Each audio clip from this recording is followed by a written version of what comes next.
허리야, 웃지 마. 제발 그 입 좀 닥쳐. 왜 그래? 우리 지금 2억 들고 대박 쳤잖아. 인생 역전했다고. 새벽 3시에 자갈치 시장. 바닥에 흥건한 비릿한 물 웅덩이를 밟아본 적 있으신가요? 아직 도시는 잠들어 있지만 이곳의 공기는 차갑고 날카롭습니다. 저는 지금 그 비릿한 공기 속에서 무게 30kg짜리 냉동 생선 상자를 트럭으로 나르고 있습니다. 칠흑 같은 어둠 속에서 제 입김이 하얗게 부서집니다. 올해 제 나이 67. 보통이라면 따뜻한 아랫목에서 손주들 재롱을 보거나 공원 벤치에 앉아 햇볕을 쬐을 나이입니다. 하지만 저는 쉴 수가 없습니다.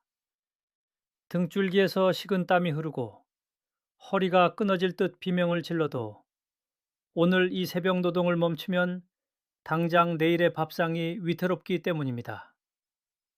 하루 일당 12만 원, 한 달 꼬박 일해서 손에 쥐는 돈 300만 원. 이게 지금 제 몸값입니다. 지나가던 사람들이 혀를 찹니다. 아이고, 저 노인네가 힘도 좋네. 하지만 그들은 모릅니다. 불과 25년 전 제가 이 손으로 생선 비린내가 아닌 빳빳한 현금 뭉치를 세느라 지문이 다를 뻔했다는 사실을 말이죠. 그때 저는 단순한 노동자가 아니었습니다. 대한민국에서 가장 뜨거웠던 욕망의 용광로, 영덕 강구항의 한복판에서 한 달에 순수익만 1억 원을 넘게 벌어들이던 그야말로 강구항의 황제였습니다. 도대체 무슨 일이 있었던 걸까요?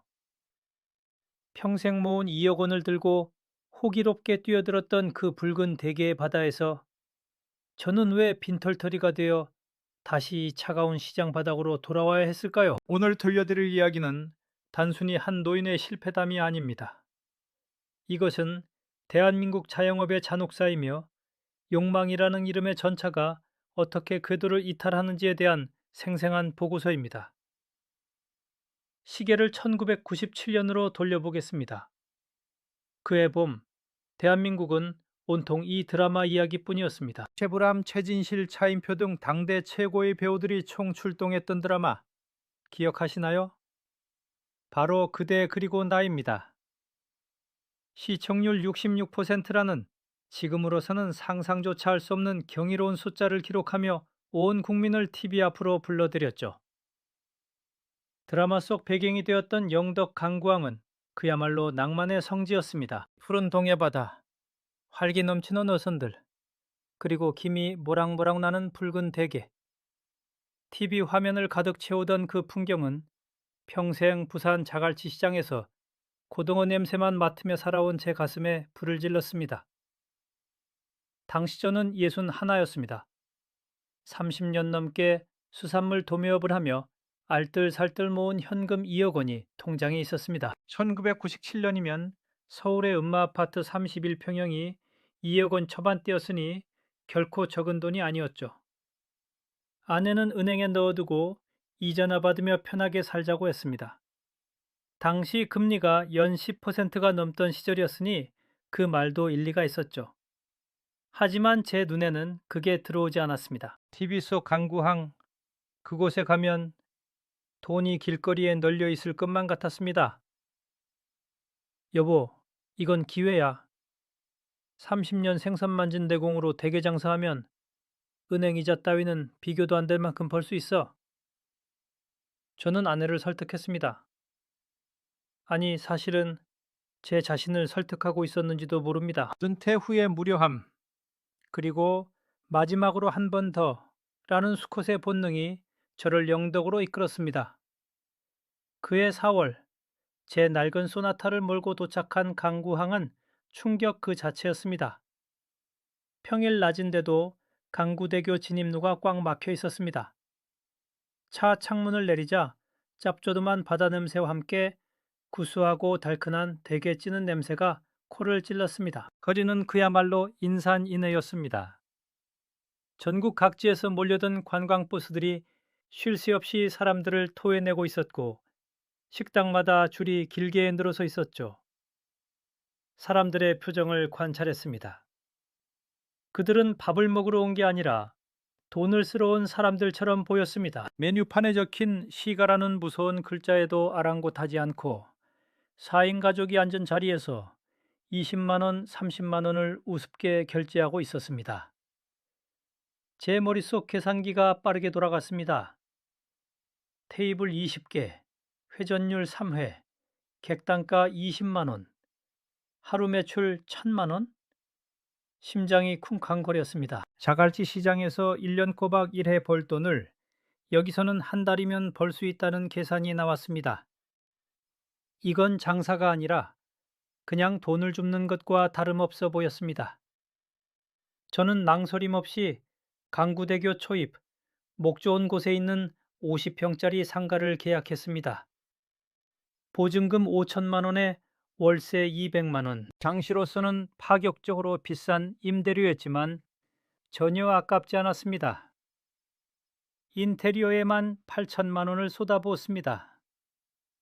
수조는 최고급 여과 시스템을 갖춘 것으로 간판은 밤에도 대낮처럼 환하게 빛나는 네온 사인을 달았죠.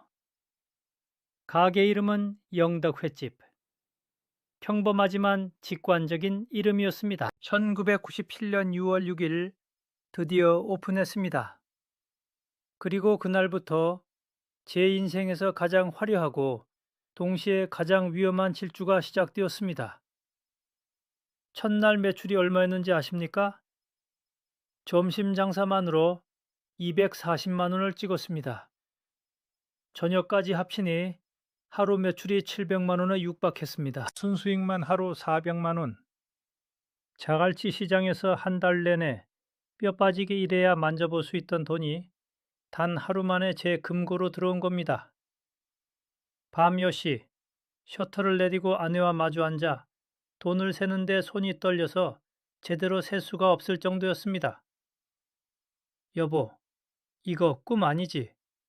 우리 진짜 대박 난 거지? 아내의 눈에도 눈물이 고여 있었습니다. 소문은 발보다 빨랐습니다. 오픈 첫 달 순수익 7,600만 원. 7월에는 1억 1천만 원. 여름 휴가철 피크였던 8월에는 무려 1억 3천만 원의 순수익을 기록했습니다. 가게 앞에는 아침 10시부터 밤 10시까지 손님들이 줄을 섰습니다. 번호표를 뽑아둔 손님들이 1시간, 2시간을 기다리면서도 불평 한마디 하지 않았습니다. 오히려 드라마 촬영지에서 대게를 먹는다는 사실 자체에 흥분해 있었죠. 저는 마치 계산장군이 된 기분이었습니다. 부산에 있는 친구들에게 전화를 걸어 야, 내려와라. 내가 대게 배 터지게 사줄게. 라고 큰소리치던 시절이었습니다. 통장 잔고는 빛의 속도로 불어났습니다. 투자금 1억 5천만 원? 불과 석 달 만에 전부 회수했습니다. 그 뒤로는 들어오는 족족 제 돈이었죠. 세상이 제 발 아래 있는 것 같았습니다. 30년 동안 생선 비린내 맡으며 고생한 보상을 이제야 받는구나 싶었죠. 하지만 여러분, 여기서 한 가지 간과한 게 있습니다. 자본주의 시장은 진공 상태가 아닙니다. 꿀이 흐르는 곳에는 반드시 벌떼가 모여들기 마련이죠. 제가 대박을 터뜨리고 있다는 소문이 전국으로 퍼져나가자 강구항의 공기가 묘하게 바뀌기 시작했습니다. 처음 제가 가게를 열 때만 해도 60곳 남짓하던 대게식당이 불과 1년 사이에 80곳, 100곳으로 기하급수적으로 늘어나기 시작한 겁니다. 서울에서 대구에서 대전에서 인생 역전을 꿈꾸는 사람들이 돈 싸들고 영적으로 몰려왔습니다. 경쟁은 필연적으로 과열을 부릅니다. 1998년 봄 대게거리에 이상한 징조가 나타났습니다. 가게 앞을 청소하고 있는데 건너편 새로 생긴 가게 앞에 웬 건장한 청년이 서 있는 게 보였습니다. 지나가는 차를 향해 손을 흔들고 심지어 주행 중인 차를 몸으로 막아서며 호객 행위를 하는 것이었습니다. 사장님, 우리 집이 제일 싸요. 서비스 많이 드릴게. 처음에는 눈살을 찌푸렸습니다. 저렇게까지 해서 돈을 벌어야 하나? 맛과 정성으로 승부해야지. 저는 제 30년 장사 철학을 믿었습니다. 하지만 그 믿음이 무너지는 데는 그리 오랜 시간이 걸리지 않았습니다. 호객꾼을 고용한 가게들은 문전성시를 이루는데 점잖게 문 열어놓고 기다리는 제 가게는 파리만 날리기 시작한 겁니다. 1998년 5월 매출이 전년 대비 20% 가까이 곤두박질 쳤습니다. 6월에는 30%가 빠졌습니다. 불안감이 엄습했습니다. 옆집 사장님이 찾아와 넌지시 말하더군요. 사장님, 요즘 세상에 가만히 있으면 누가 알아줍니까? 옆 가게 김씨네도 호객꾼 써서 매출 2배 뛰었답니다. 우리도 살아야죠. 그때 저는 갈림길에 섰습니다. 자존심을 지키며 망해갈 것인가? 아니면 진흙탕 싸움에 뛰어들어 살아남을 것인가? 아내와 며칠 밤을 고민했습니다. 그리고 결국 저는 악마의 손을 잡기로 했습니다. 여보, 우리도 사람 씁시다. 일단 살고 봐야지. 그것이 바로 강구항몰락의 서막, 그리고 제 인생 나락의 첫 번째 단추였습니다. 호객꾼 한 명의 월급이 얼마였는지 아십니까? 당시 대기업 과장 월급보다 많은 250만 원이었습니다. 게다가 손님 한 팀당 인센티브 10,000원. 배보다 배꼽이 더 큰 이 기형적인 구조가 시작된 겁니다. 그런데 여러분, 호객 비용이 늘어나면 사장들은 그 돈을 어디서 충당할까요? 당연히 음식값입니다. 이제부터 진짜 지옥도가 펼쳐집니다. 사장님, 저 옆 가게에서는 월 300 준다는데 저한테도 그 정도는 맞춰주셔야죠. 1998년 8월 제가 고용한 호객꾼 김씨가 대뜸 던진 말입니다. 기가 막힐 노릇이었죠. 당시 제 가게 주방 이모님 월급이 90만 원이었습니다. 그런데 가게 밖에서 손만 흔드는 사람한테 300만 원을 달라니요. 하지만 저는 거절할 수 없었습니다. 김씨가 당장이라도 조끼를 벗어 던지고 옆 가게로 가버리면 그날부터 우리 가게 손님은 반토막이 날 게 뻔했으니까요. 이게 바로 호객 전쟁의 실체였습니다. 손님을 모셔오는 게 아니라 낚아채는 기술. 그 기술을 가진 사람들의 몸값이 천정부지로 치솟기 시작했습니다. 기본급 300만 원에 팀당 인센티브 1만 원. 한 달에 400만 원도 없는 돈이 호객꾼 한 명에게 들어갔습니다. 직원 4명 월급과 맞먹는 돈이었습니다. 자, 여기서 냉정하게 계산기를 한번 두들겨 봅시다. 가만히 앉아서 나가는 고정비가 한 달에 400만 원이 늘었습니다. 사장 입장에서 이 돈을 어디서 메꿔야 할까요? 내 순수익을 줄여서? 천만에요. 장사꾼은 절대 손해보는 짓 안 합니다. 결국 그 화살은 고스란히 손님에게 향했습니다. 메뉴판의 숫자를 바꾸는 겁니다. 1997년 오픈 당시 3만 원 하던 소형 대게가 5만 원이 되고 8만 원 하던 대형 대게가 13만 원으로 둔갑했습니다. 대게값이 올랐냐고요? 아니요. 이 판장 경매가는 그대로였습니다. 심지어 99년 가을에는 풍어라 가격이 더 내렸죠. 하지만 우리 가게 메뉴판 가격은 미친 듯이 올랐습니다. 호객꾼 월급을 줘야 했으니까요. 이때부터 강구항에는 기이한 풍경이 펼쳐집니다. 밖에서는 사장님 싸게 해줄게, 서비스 왕창 줄게 라고 외치는데 막상 들어와서 계산서를 받아보면 눈이 튀어나올 금액이 찍혀 있는 겁니다. 손님들이 바보가 아니죠. 아니, 아까 밖에서는 5만 원이라면서요? 라고 따지기 시작합니다. 그러면 우리는 훈련된 앵무새처럼 대답합니다. 손님, 그건 저기 수조 구석에 있는 다리 떨어진 작은 놈들 얘기고 손님이 드신 건 박달대게 특대 사이즈잖아요. 이건 원래 비싸요. 사실 저도 처음엔 양심에 찔렸습니다. 30년 동안 정직하게 생선 팔아온 제 인생을 부정하는 것 같았으니까요. 하지만 옆집, 뒷집, 앞집 모두가 그렇게 하고 있었습니다. 나만 정직하게 5만 원 받으면 밖에서 400만 원 받는 호객꾼을 쓸 수가 없고 호객꾼을 안 쓰면 손님이 안 들어오는 이 지독한 개미지옥.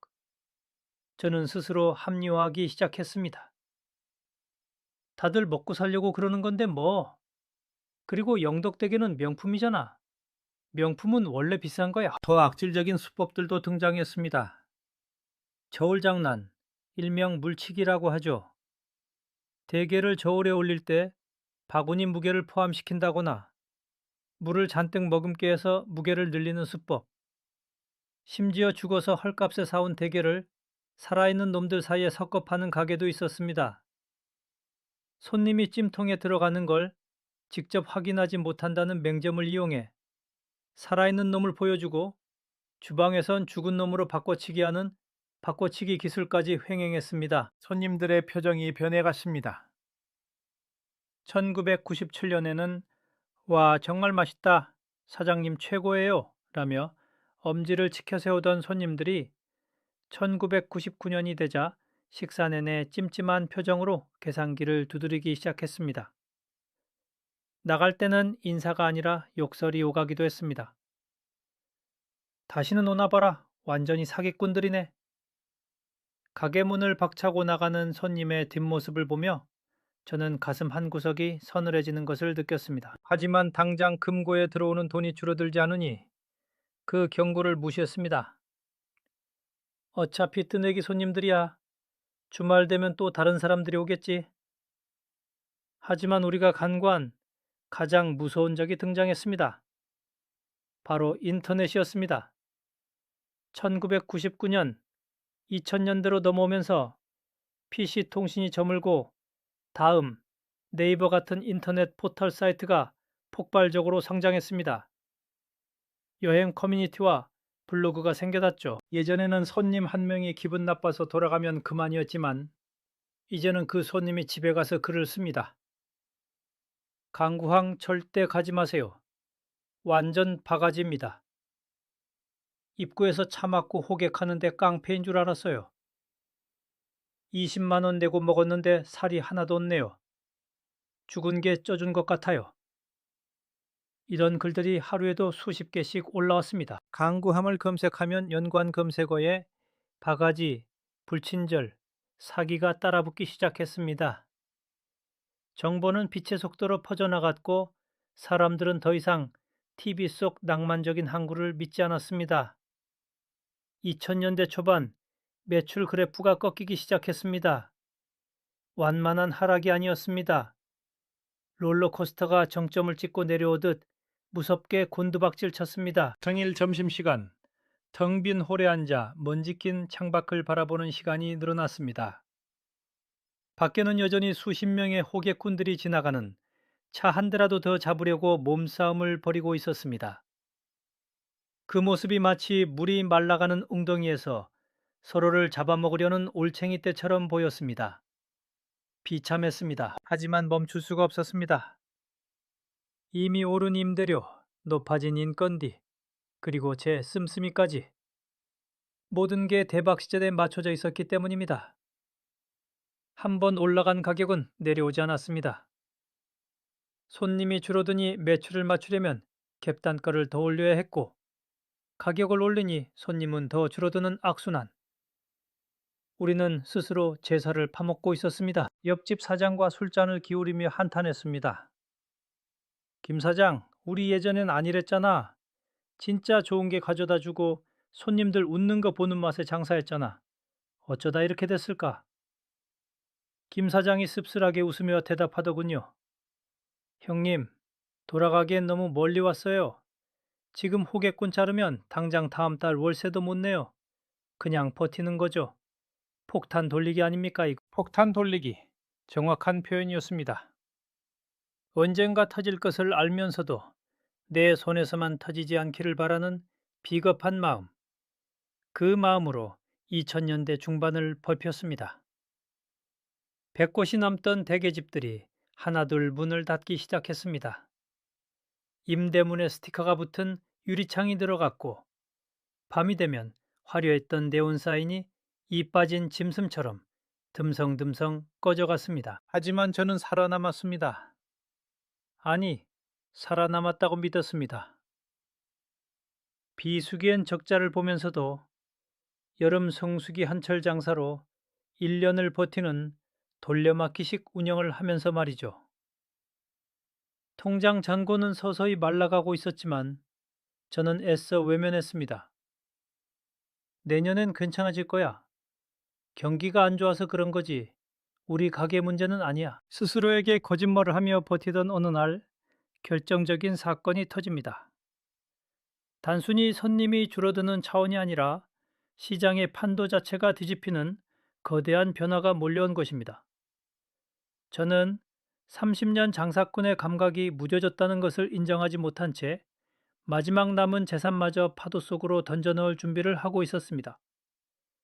도대체 2010년대에 무슨 일이 벌어졌던 걸까요? 2010년 세상이 또 한 번 뒤집혔습니다.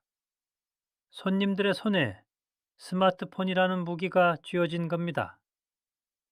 예전에는 가게 문을 열고 들어오는 손님이 정보의 약자였습니다.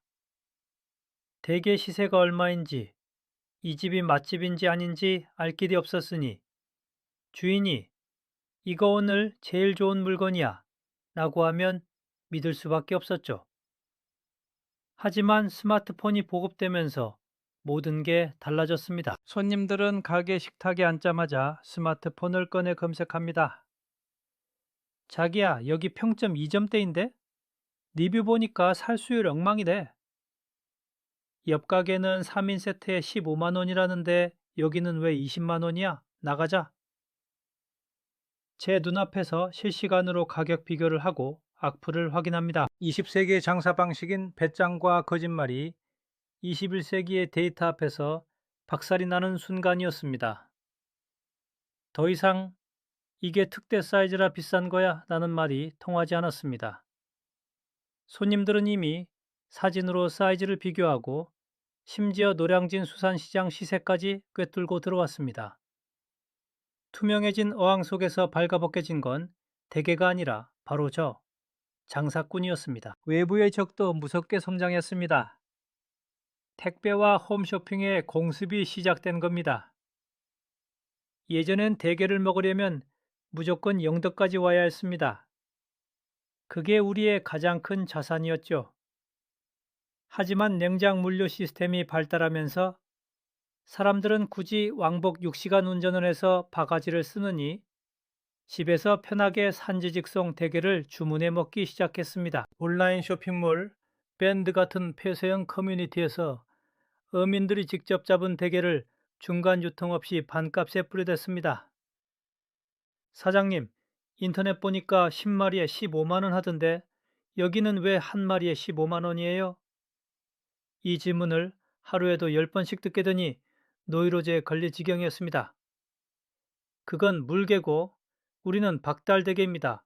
라고 아무리 외쳐도 이미 신뢰를 잃은 소비자의 귀에는 변명으로만 들렸습니다. 위기감을 느낀 저도 가만히 당하고만 있지는 않았습니다. 이대로는 죽겠다 싶어 생존을 위한 몸부림을 시작했습니다. 첫째, 메뉴의 다각화를 시도했습니다. 비싼 대게만으로는 손님을 잡을 수 없다고 판단해 대게 코스 요리를 개발했습니다. 대게 다리튀김, 대게 버터치즈구이, 대게 회, 게장 볶음밥 등 화려한 비주얼로 젊은 층을 공략하려 했죠. 인스타그램에 사진이 잘 나오게 플레이팅에만 수백만 원을 썼습니다. 둘째, 원가를 낮추기 위해 수입산에 손을 댔습니다. 영덕 대게보다 저렴하면서 크기는 더 큰 러시아산 킹크랩과 스노우크랩을 들여왔습니다. 영덕에서 웬 러시아산이냐는 비아냥도 있었지만 당장 큼직한 걸 보여줘야 손님이 지갑을 열었으니까요. 셋째, 가장 뼈아픈 구조조정을 단행했습니다. 바로 인건비 절감입니다.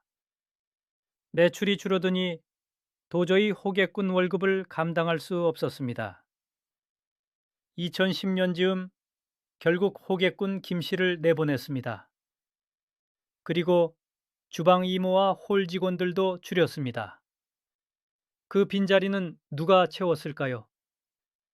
바로 예순 중반을 바라보는 저와 제 아내였습니다. 아내는 주방에서 하루 종일 대게를 찌고 반찬을 만들었고 저는 홀에서 서빙을 하고 틈틈이 밖으로 나가 직접 호객을 했습니다. 젊은 호객꾼들이 판치는 거리에서 백발이 성성한 노인이 한 번만 보고 가세요 라고 고개를 숙이는 모습 처량하기 그지없었죠. 하지만 자존심 따위는 사치였습니다. 하루 15시간 노동, 무릎 연골이 닳아 없어지고 허리 디스크가 터질 것 같았지만 파스 냄새를 풀풀 풍기며 버텼습니다. 그렇게 뼈를 갈아 넣으며 버틴 2010년대 중반, 가게는 좀비 상태가 되었습니다. 죽지도 않았지만 살아있다고 보기도 힘든 상태. 매출은 전성기의 30% 수준으로 쪼그라들었습니다. 한 달 매출 4, 5천만 원. 겉으로 보면 여전히 큰 돈 같죠? 하지만 실상을 뜯어보면 참담했습니다. 재료비가 매출의 50%까지 올랐고 월세는 내려가지 않았으며 전기세, 수도세, 각종 세금을 내고 나면 부부 인건비인 400만 원, 500만 원 남짓이 남았습니다. 문제는 비수기였습니다. 여름 성수기 반짝 벌어서 겨울 비수기 적자를 메꾸는 돌려막기 인생. 어느 해 겨울은 눈이 너무 많이 와서 관광객이 끊기는 바람에 한 달에 500만 원 적자를 보기도 했습니다. 이때부터 저는 손대지 말아야 할 돈에 손을 대기 시작했습니다. 바로 부산에 놔두었던 아파트 전세 보증금입니다. 여보, 이번 겨울만 넘기면 돼. 내년 봄에 대게 축제하면 금방 메꿀 수 있어. 저는 아내를 안심시켰지만 속으로는 알고 있었습니다. 밑빠진 독에 물 붓기라는 걸요. 하지만 멈출 수 없었습니다. 매몰 비용의 오류라고 하죠. 지난 20년 동안 이 가게에 쏟아부은 청춘, 돈, 노력이 아까워서 조금만 더 하면, 조금만 더 버티면 이라는 희망 고문 속에 스스로를 가두어 버린 겁니다. 거리의 풍경도 을신연스럽게 변해갔습니다. 경쟁에서 밀린 가게들이 하나둘 폐업하고 그 자리에 임대 현수막이 나붙었습니다. 한때 권리금만 2억 원을 호가하던 자리가 이제는 보증금 까먹으며 버티는 무덤이 되어가고 있었죠. 살아남은 가게들은 더욱 독해졌습니다. 이제는 호객이 아니라 사정을 했습니다. 계시도 못했어요.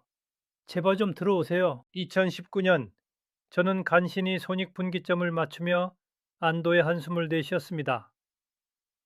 그래, 이 정도면 선방했다.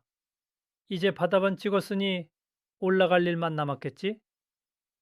빚을 지지 않고 현상 유지를 했다는 것만으로도 다행이라 생각했습니다. 하지만 저는 몰랐습니다.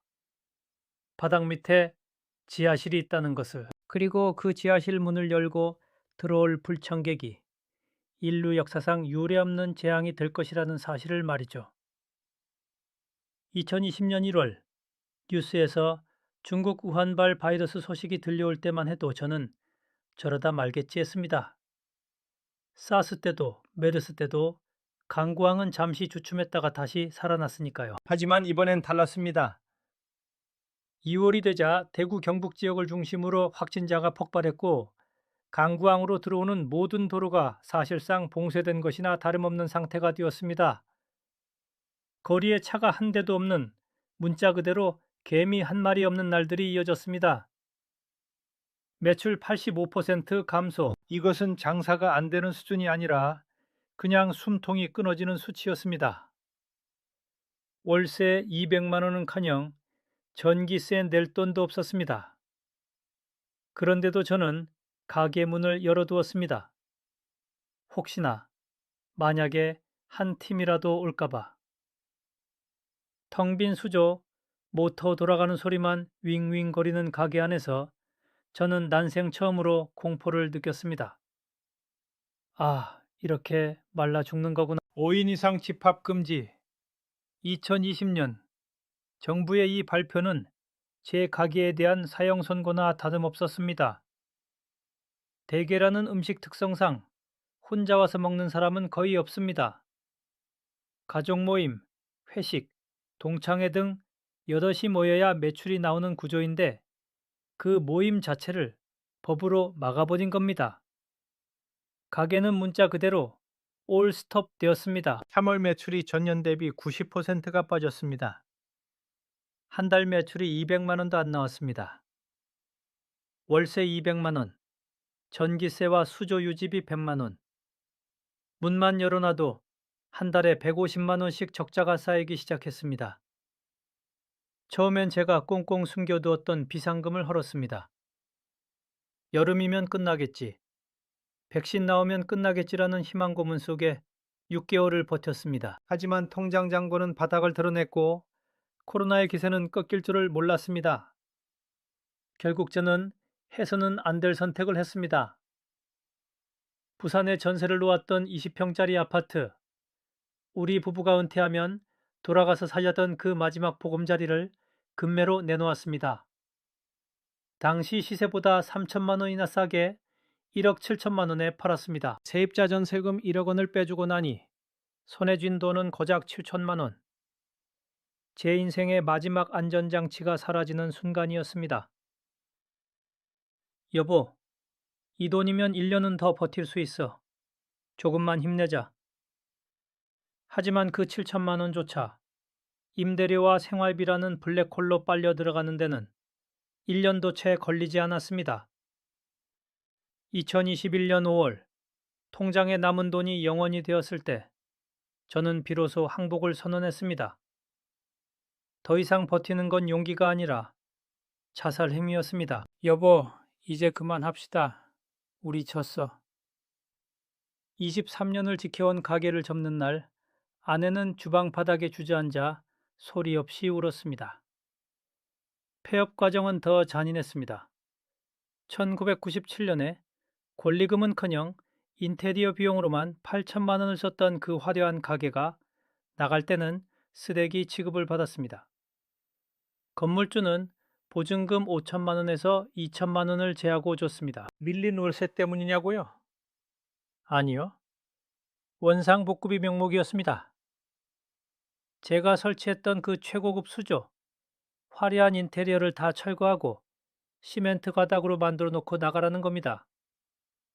철거업체에 돈을 주고 고물상의 수천만 원짜리 주방 설비를 헐값에 넘기고 나니 23년 장사의 대가로 제 손에 남은 돈은 고작 4,500만 원이었습니다. 초기 투자금 1억 5천만 원, 중간에 까먹은 아파트 판돈 7천만 원, 그리고 23년간의 청춘.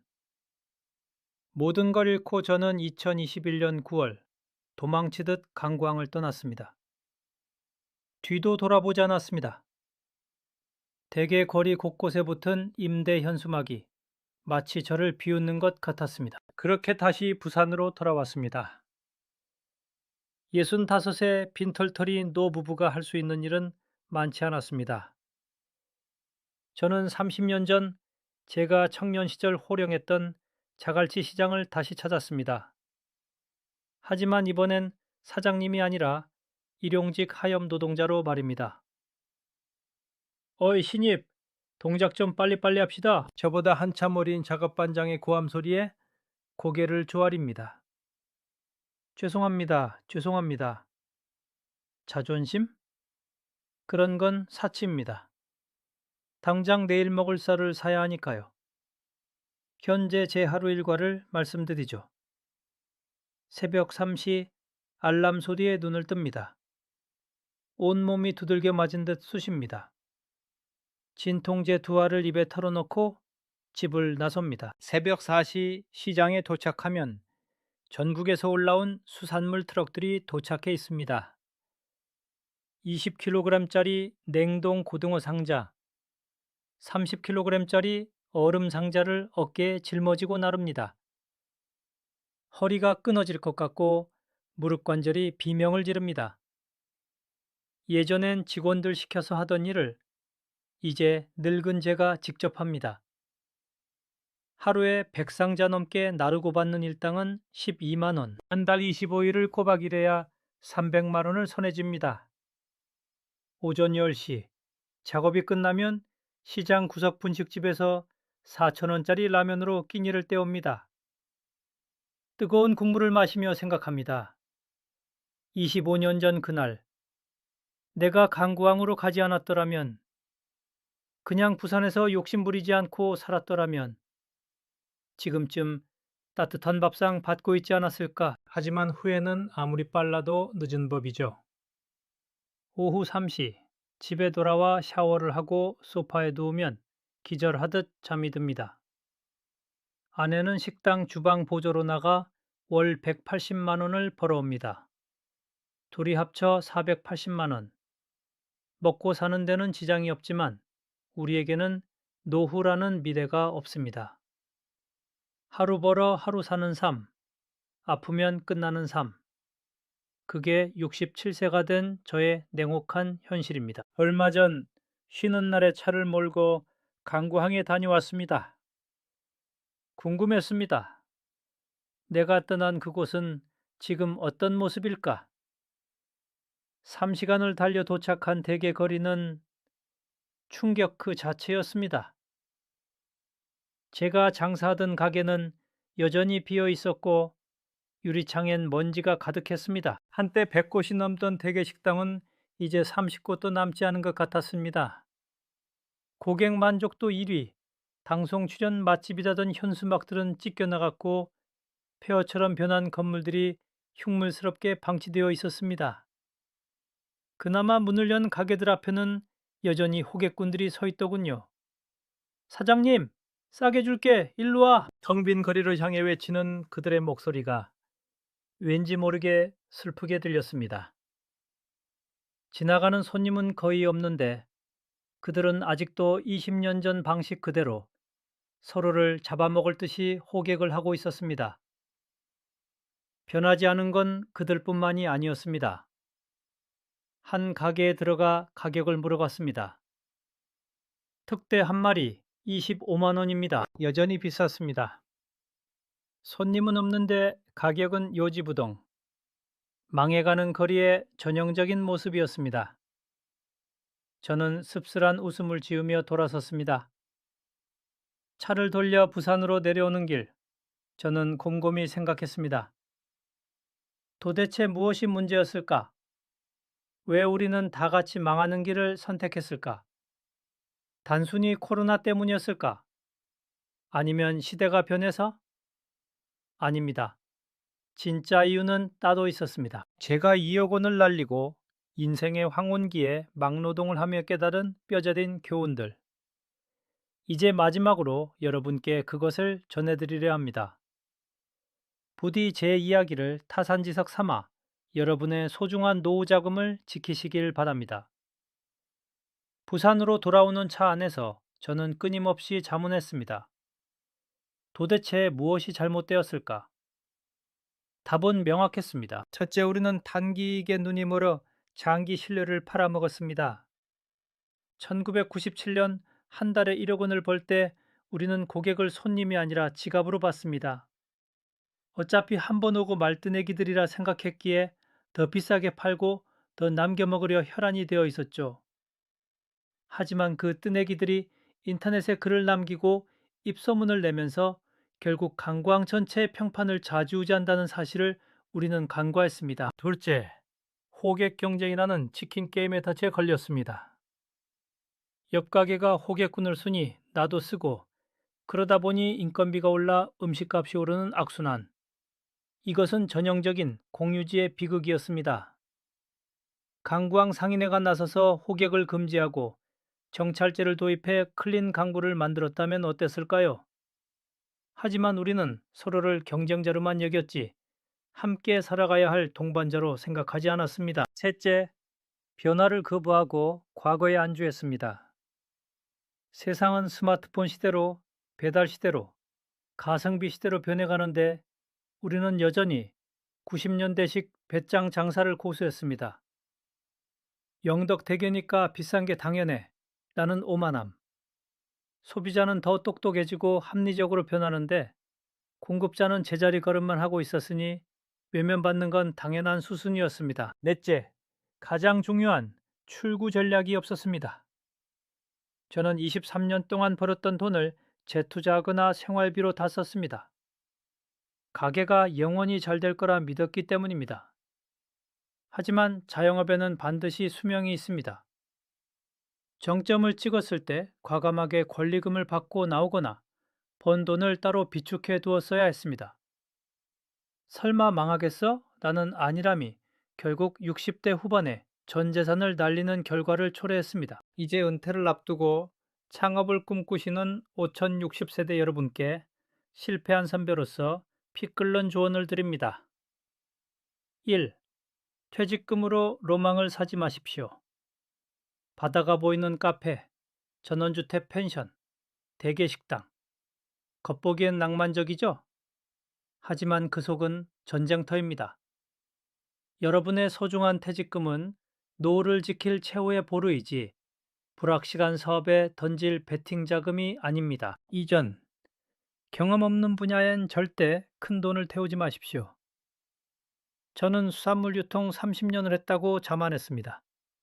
하지만 도매와 소매는 완전히 다른 영역이었습니다. 만약 제가 작게 시작해서 테스트를 거쳤다면 2억 원을 다 날리지는 않았을 겁니다.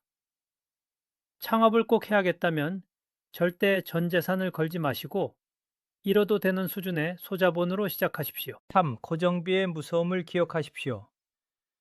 장사가 잘 될 땐 호객군 월급 400만 원이 우스워 보였습니다. 하지만 매출이 꺾이는 순간 그 고정비는 여러분의 목을 조르는 올가미가 됩니다. 인건비, 임대료가 높은 사업 구조는 위기에 취약할 수밖에 없습니다. 부부가 감당할 수 있는 규모, 고정비가 낮은 구조로 시작해야 오래 버틸 수 있습니다. 4. 플랫폼이 되십시오. 앞으로의 자영업은 단순히 물건을 파는 곳이 아니라 신뢰와 경험을 파는 생활 플랫폼으로 진화해야 합니다. 물건은 어디서든 살 수 있습니다. 손님이 굳이 내 가게를 찾는 이유는 사장님의 정직함, 특별한 경험, 변치 않는 맛 때문이어야 합니다. 바가지 씌워서 한 번에 10만 원 더 버는 것보다 정직하게 팔아서 그 손님을 평생 단골로 만드는 것이 진짜 남는 장사입니다. 이야기를 마치며 저는 다시 제 현실로 돌아옵니다. 내일 새벽 3시, 저는 또다시 자갈치 시장으로 출근할 겁니다. 20kg 상자가 어깨를 짓누르고 찬바람이 뼈속까지 스며들겠죠? 몸은 고되고 통장은 가볍습니다. 하지만 아이러니하게도 마음만은 25년 전보다 편안합니다. 그때는 돈을 많이 벌었지만 항상 불안했습니다. 경쟁자 눈치를 보고 손님과 실랑이 하고 인터넷 악플에 잠 못 이루던 날들이었죠. 하지만 지금은 비록 몸으로 때우는 일이지만 흘린 땀만큼 정직하게 12만 원을 받습니다. 남을 속일 필요도 없고 욕심 부릴 필요도 없습니다. 욕심을 내려놓으니 비로소 평화가 찾아왔습니다. 물론 그때 그 돈을 지켰더라면 하는 후회가 문득문득 찾아오지만 그것 또한 제가 감당해야 할 몫이겠지요. 저는 이제 남은 생을 아내와 함께 소박하게 하지만 정직하게 살아가려 합니다. 화려했던 강구왕의 황제는 죽었지만 성실한 자갈치 일꾼으로 다시 태어났으니까요. 오늘 제 긴 이야기가 여러분의 가슴에 조금이라도 와 닿으셨다면, 그리고 저 같은 실패를 반복하지 않겠다는 다짐이 드셨다면 구독과 좋아요 버튼을 눌러주시기 바랍니다. 여러분이 눌러주시는 응원 하나하나는 실패한 노인에게 보내는 위로이자 또 다른 누군가의 시행착오를 막아줄 수 있는 희망의 등불이 됩니다. 세상에 공짜 점심은 없고 쉽게 번 돈은 쉽게 나갑니다. 부디 여러분은 눈앞의 이익보다 사람을 남기는 장사, 돈보다 행복을 지키는 노후를 보내시길 간절히 기원합니다. 지금까지 영덕 강구왕의 뼈아픈 교훈을 전해드린 노후 사연이었습니다.